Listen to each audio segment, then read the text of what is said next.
Hoje foi eu que recebi a incumbência de trazer a palavra aos irmãos. E a gente vai começar lendo lá em Juízes, no capítulo 3, a partir do primeiro versículo, que o Rodrigo já leu na semana passada. A gente vai recapitular um pouco.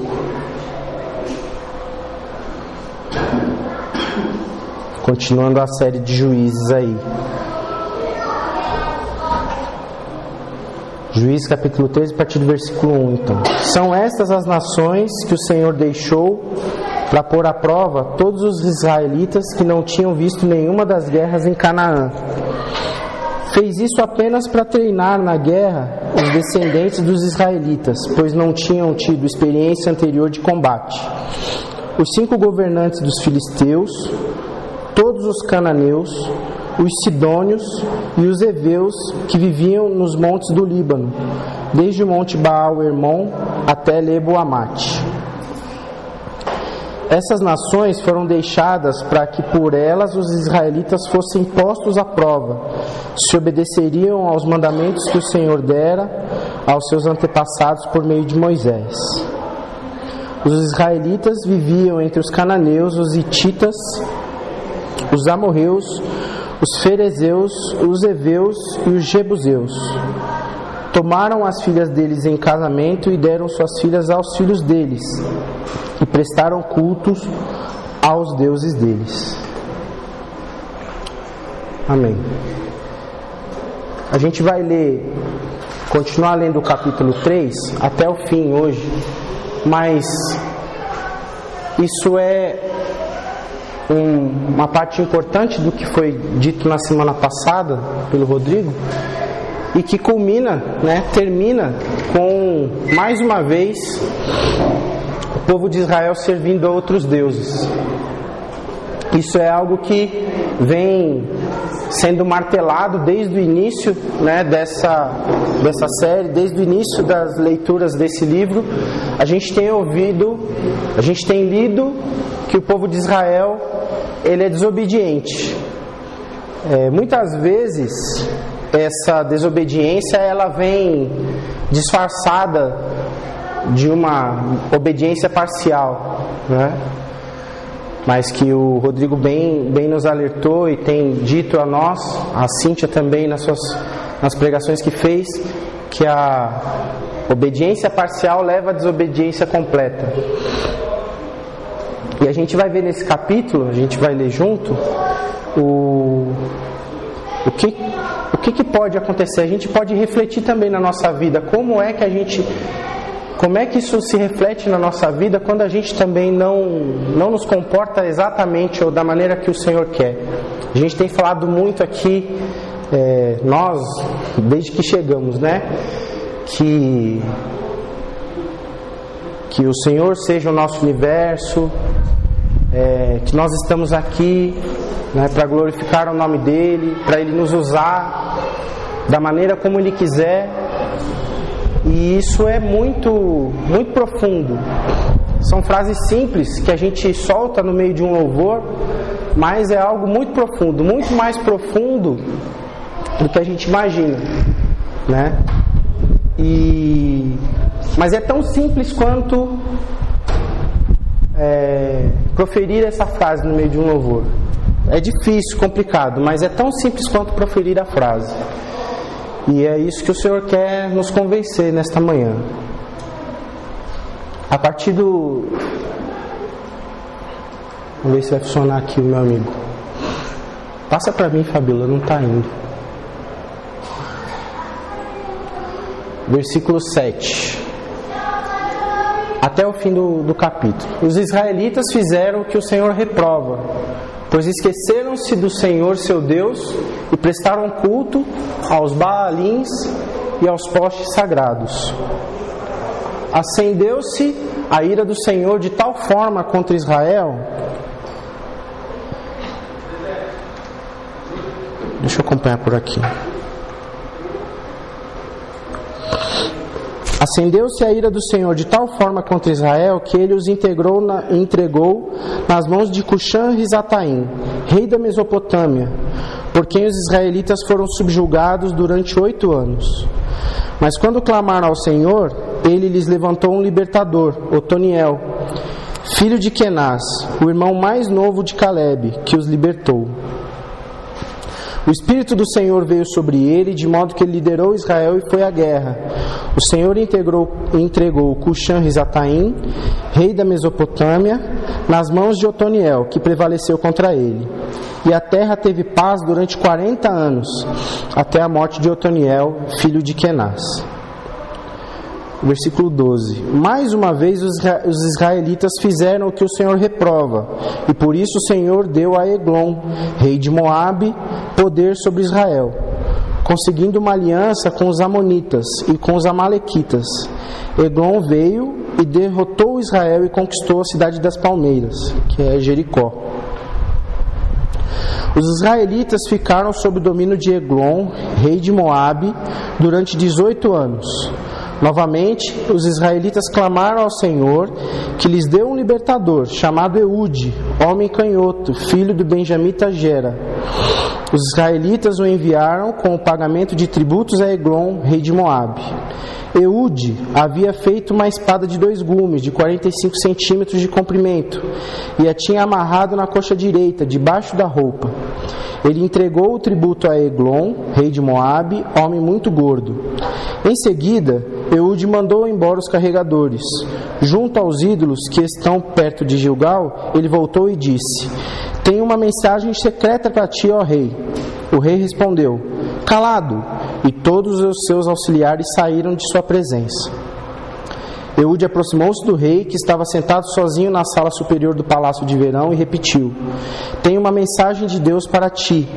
Quando o rei se levantou do trono, Eude estendeu a mão esquerda, apanhou a espada de sua coxa direita e a cravou na barriga do rei. Até o cabo penetrou com a lâmina. E como não tirou a espada, a gordura se fechou sobre ela. Então Eude saiu para o pórtico, depois de fechar e trancar as portas da sala atrás de si. Depois que ele saiu, vieram os servos e encontraram trancadas as portas da sala superior e disseram: "Ele deve estar fazendo suas necessidades em seu cômodo privativo." Cansaram-se de esperar e, como ele não abria a porta da sala, pegaram a chave e a abriram. E lá estava o seu senhor, caído no chão, morto. Enquanto esperavam, Eude escapou, passou pelos ídolos e fugiu para Seirá. Quando chegou, tocou a trombeta nos montes de Efraim, e os israelitas desceram dos montes com ele à sua frente. "Sigam-me", ordenou, "pois o Senhor entregou a Moabe, o inimigo de vocês, em suas mãos." Eles o seguiram, tomaram posse do lugar de passagem do Jordão que levava a Moabe e não deixaram ninguém atravessar o rio. Naquela ocasião, mataram cerca de 10.000 moabitas, todos eles fortes e vigorosos. Nenhum só homem escapou.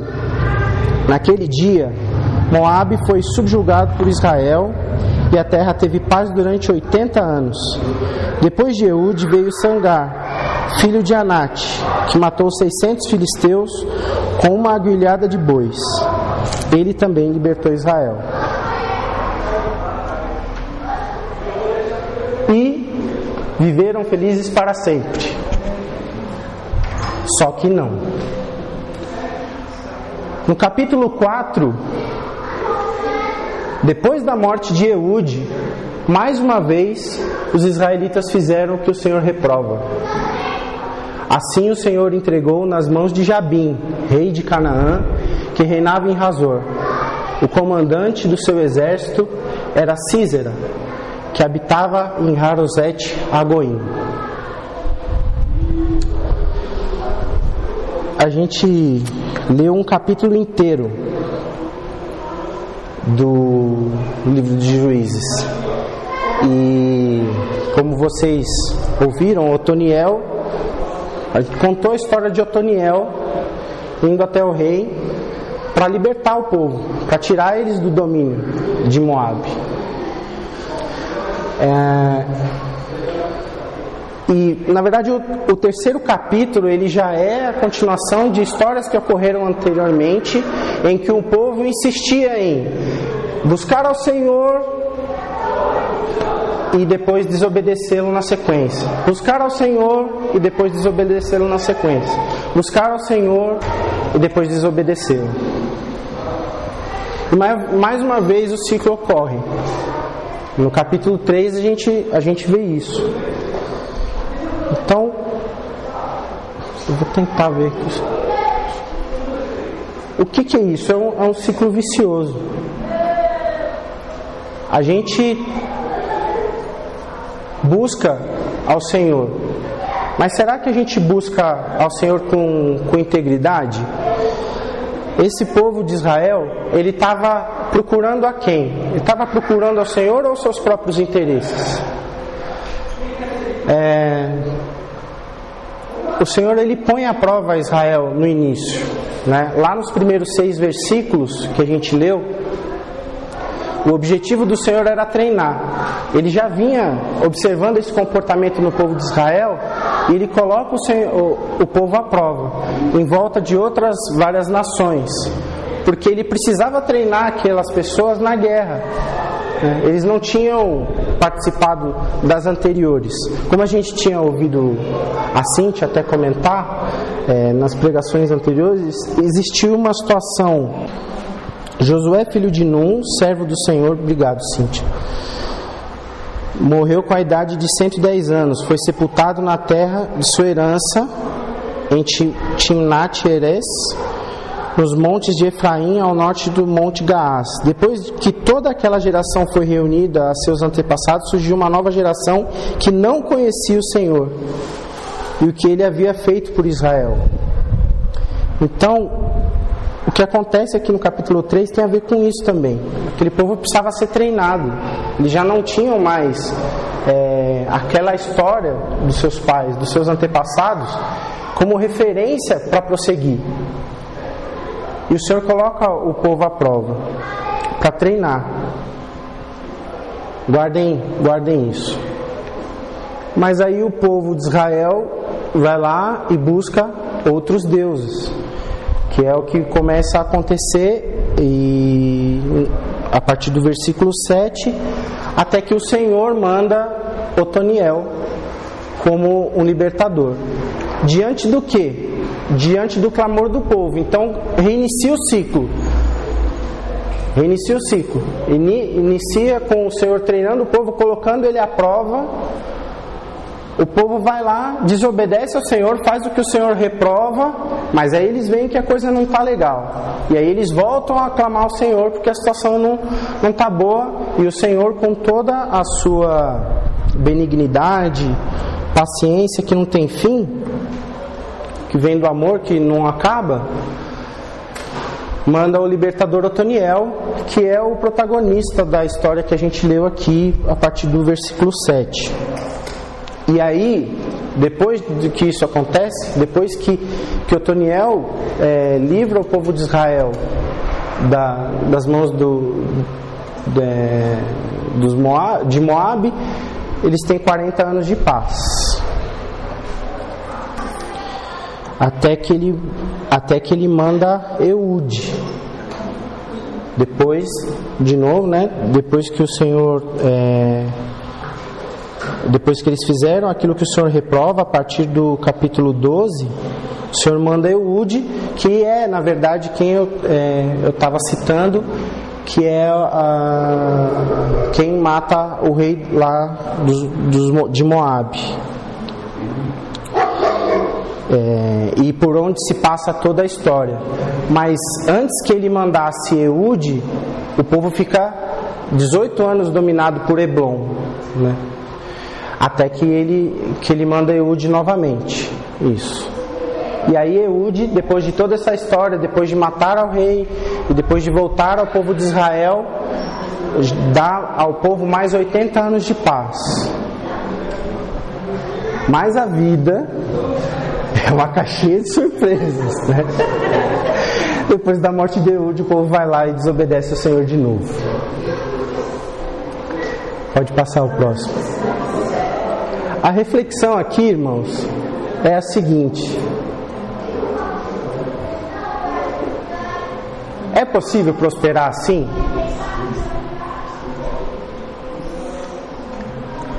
reflexão, a gente está olhando essa história, a gente está olhando para nós agora. Olha para a história, a gente tira as nossas conclusões. A Keila bem falou aqui, é difícil de ler. Foi exatamente isso que eu senti na hora que eu estava estudando.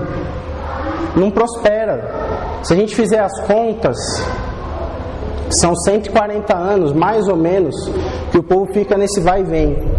Acontece história para lá, acontece história para cá.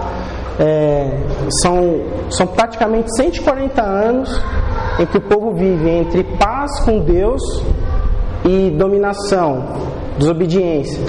E aí vem o clamor de novo. Aí o Senhor manda o libertador, Otoniel.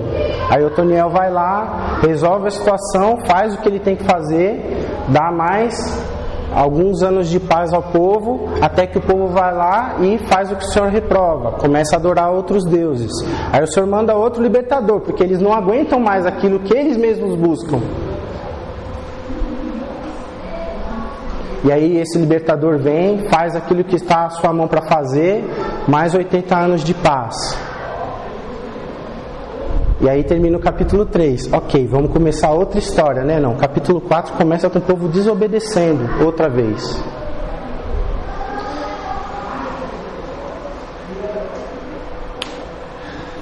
O povo de Israel obedece. E 140 anos depois, está no mesmo ponto. Porque é exatamente isso que faz. Quando a gente clama ao Senhor e pede, Senhor, tem misericórdia de mim, eu te desobedeci, a gente volta para o mesmo ponto. Esse povo voltava para o mesmo ponto nessa hora. Isso é perda de tempo. Perda de tempo.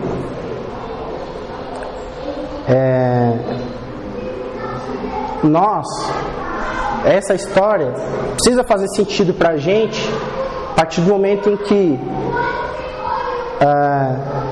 nós, em muitos momentos da nossa vida, agimos assim.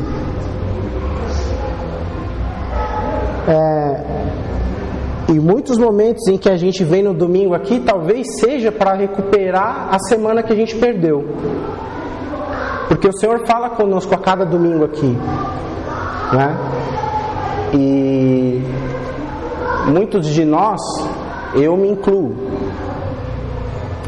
a gente começa a segunda-feira, ok, domingo foi para o Senhor, mas a segunda-feira é para os meus interesses, já. E normalmente a gente vai ver lá nas redes sociais, a gente vê, né? Poxa vida, segunda-feira, ou dia ruim, não sei o que. Aí todo mundo reclamando lá, na hora de assistir, né? Na hora que tá passando Fantástico, todo mundo começa a passar aquela depressão, porque segunda-feira vai começar o seu trabalho e vai buscar os seus próprios interesses, novamente. Vai começar a andar no automático. Até que chega a quarta, quinta, a sexta-feira é de alívio, mas é só esperando chegar o domingo para clamar de novo. Então, a gente perde tempo quando a gente faz assim. E quando a Bíblia nos orienta que nós devemos andar o tempo todo, né? Meditando, contando os nossos dias, meditando na palavra do Senhor, ensinando aos nossos filhos incessantemente, a cada momento, ao nosso colega de trabalho, aproveitando cada oportunidade para estar junto ao Senhor, é disso que o Senhor está dizendo. É porque nós estamos perdendo tempo. A gente estava lendo na quinta-feira, estamos lendo na quinta-feira o livro do C.S. Lewis, e no capítulo, acho que num dos capítulos, ele faz uma certa comparação da igreja com o Estado, né? Porque o Estado, ele serve para quê? Assim, de forma bem rápida e simples, ele serve para trazer bem-estar para a sociedade, né? Para todo mundo, para que você consiga viver bem na sua rotina, no seu trabalho, você segue as leis para que o outro não invada o seu espaço, os seus direitos, tudo mais. É para isso que serve o Estado. A situação que a gente tem visto hoje é de que o Estado ele não é efetivo para fazer isso. O nosso Estado. Brasil, como nação. Não é. A gente anda se engalfinhando aí. Ou é um que rouba coisa do outro, são assassinatos que vão além de mortes que acontecem em guerras do outro lado do mundo, crise política que não acaba, perda de tempo. Perda de tempo. O Estado não está servindo para aquilo que ele deveria fazer. É perda de tempo. Mas isso é dever do Estado. E o dever da igreja? Qual que é o nosso dever como cristãos? O dever da igreja, aí eu falando como corpo mesmo de Cristo. Nós pensamos na educação pela palavra do Senhor. A gente cria eventos para juntar as pessoas, para falar daquilo que nos aflige. Nós criamos a escola dominical para as crianças lá embaixo.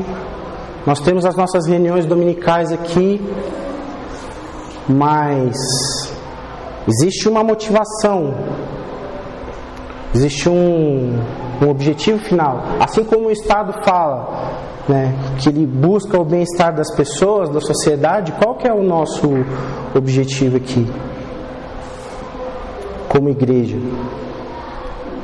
É formar verdadeiros cristos, né?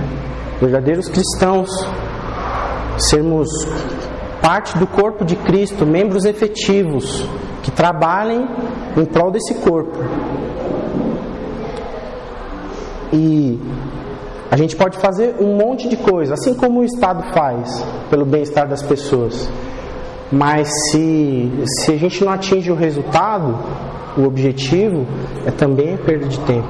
A Bíblia que a gente prega também é perda de tempo. Então, o ciclo vicioso de estar com o Senhor e no momento seguinte virar as costas e buscar os nossos próprios interesses faz com que a gente perca a efetividade. Então, é uma palavra assim,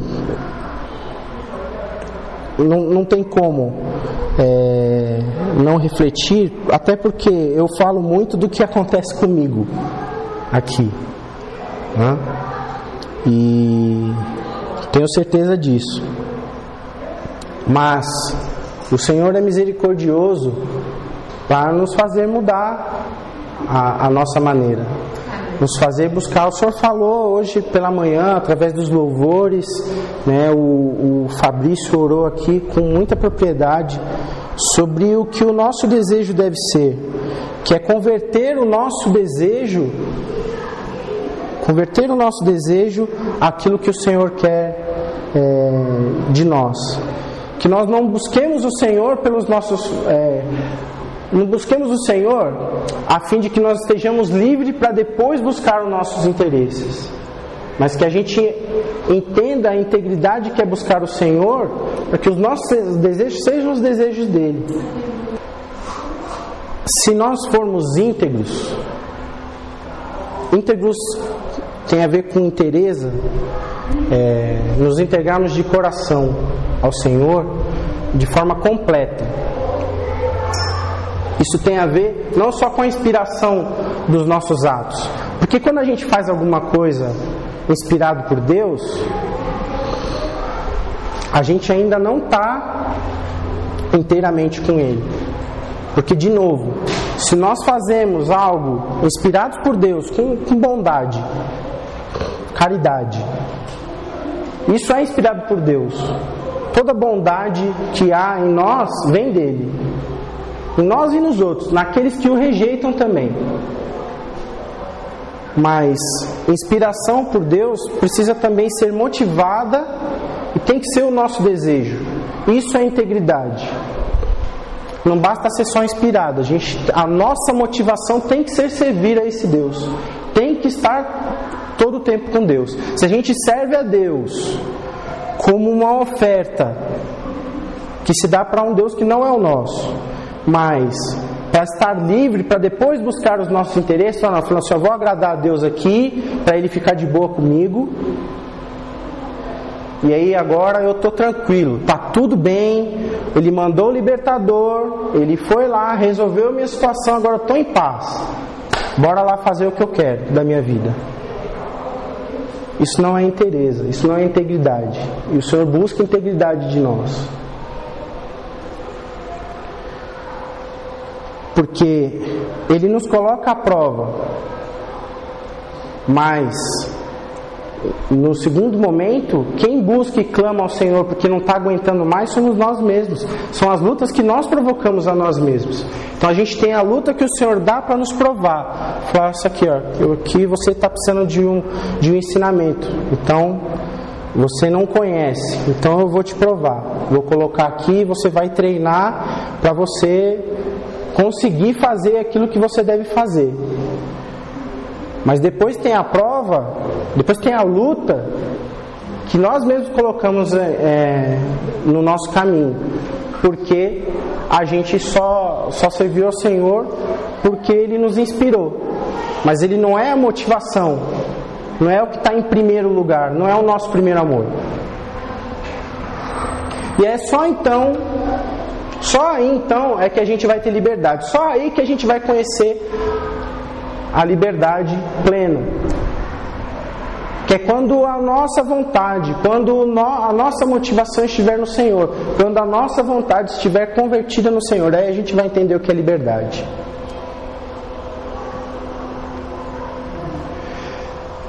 Integridade com liberdade, obediência, outra palavra-chave desse capítulo, na verdade desse livro, Juízes. Se a gente é livre para fazer aquilo que a gente quer, e se o nosso desejo, se aquilo que a gente quer é o que o Senhor quer, a gente vai ser obediente.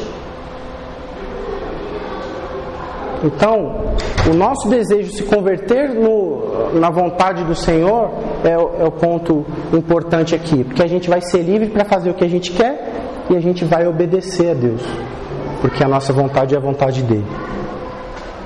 E essa obediência, ela não vai ter fim, porque uma vez que a nossa vontade é a vontade do Senhor, a gente alcança a continuidade.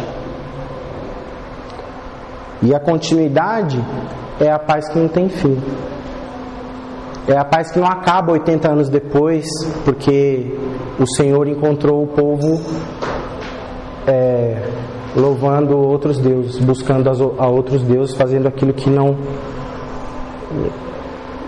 agrada. Fazer uma lista de coisas assim, normalmente tem muito a ver com o que eu faço no meu dia a dia. Eu tendo a fazer isso aqui.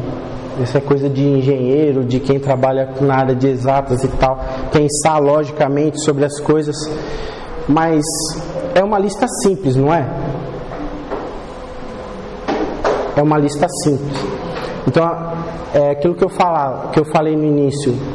A palavra que a gente profere quando a gente louva, a frase que a gente profere é uma frase simples, mas não é tão simples assim de aplicar. E é essa dificuldade que o povo de Israel vive, é esse ciclo que o povo vive. Quando ele quebra esse ciclo aqui, ele volta para o começo. E está aí configurada a perda de tempo. E o Senhor tem, irmãos, falado conosco nesse sentido, né? Falado sobre continuidade, falado sobre a próxima geração, falado sobre a obediência parcial, sobre a integridade de estar por completo com o Senhor, não só pela metade, não só inspirado por Ele, mas ser motivado por esse Deus. As nossas ações têm que ser motivadas pelo amor que nós temos a esse Deus. E se isso não é a nossa motivação, nós precisamos nos corrigir, senão a gente vai continuar como o povo de Israel estava naquele tempo. Amém? Que o Senhor converta o nosso coração nesta manhã. Que o Senhor converta ao meu coração, Senhor, a Tua vontade. Eu não quero, Senhor, conquistar. Eu não quero, Senhor, usufruir das Tuas bênçãos simplesmente para me ver livre em seguida e fazer aquilo que eu quero da minha vida, ó Deus. Eu quero é que o fazer da minha vida seja o que Tu queres. Senhor, converta o nosso coração, Senhor. Leva, Senhor, a nossa mente cativa, Senhor, a Tua presença. Converte o nosso coração, Pai, a Ti. Individualmente, Senhor, cada um aqui, Senhor, cada oração aqui o Senhor escuta, Pai. Esteja com os Teus ouvidos abertos, Senhor, ao nosso clamor nesta manhã. Que a segunda-feira, Pai, que amanhã não seja um dia só nosso, mas seja Teu também. Que não sejam os nossos desejos, os nossos próprios interesses, Senhor, aqueles que comandam a nossa vida, mas que sejam os Teus, Senhor. Nós queremos experimentar, Pai, a obediência. Nós queremos ir mais além. Nós não queremos andar só um pouco e falhar no mesmo ponto, ó Deus. Nós queremos ir além. Conhecer a Tua verdade, a verdade que nos liberta, Senhor. Muito obrigado, Senhor, por esta oportunidade nesta manhã de conhecermos mais de Ti. Ó Deus, muito obrigado pela chance que eu tive, Senhor, também de compartilhar da Tua palavra. Eu, mais do que ninguém, sei o quanto isso mexe comigo, o quanto isso me transforma mais, ó Deus. Que Tu possa, Senhor, com o Teu Espírito, Senhor, também invadir, Senhor, aqueles que estão aqui.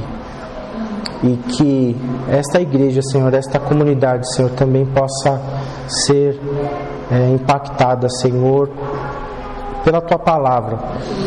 E irradiar, Senhor, inspirar outros a estarem contigo e Te amarem, Senhor, plenamente, ó Deus.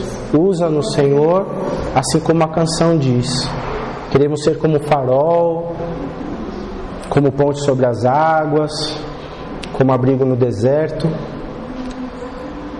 Fazer aquilo que nós proferimos, Senhor, motivados pelo amor que nós temos a Ti. Em nome de Jesus. Amém.